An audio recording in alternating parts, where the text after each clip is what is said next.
Те са длъжни. Що? Те са длъжни да Що? дадат, защото са ми потали Къде се къщата. водиш? Ама тя къща не е твоя, тя не е законна. Какво, че не е законно? Ако искате се отдръпнете, Аз съм дал да ти помогна. не искам да ми помагаш. Ама това е незаконно, бе. Това е по-зле от къщата. Кое, бе? Това? Ма ти ли си имал къща, то не е твоя. То не е твоята. Да. Ти нямаш, това е Това незаконно. беше къща. Ти знаеш какво е незаконно? Предлагаме ти алтернатива. Не бе, не ардонтил. Ще снимам какво ни даде. Аре, дай снимам. И това са под свободен найем. Е, па свободен, Нали? ти как искаш? Свободен найем. Еми да, ето. Не искаме свободен найем, искаме общински.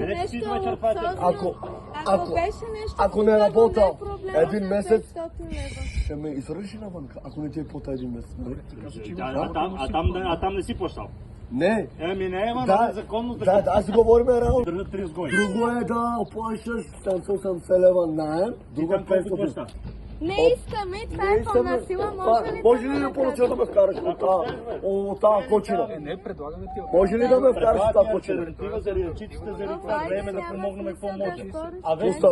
Остави твоите деца тук да живеят. На първо време, ако няма къде живеем, че Остави твоите А деца. ти къде живееш сега? Ти къде ще живееш? По приятели живеят. На апартамент, да, И по-добре. и то е общинско.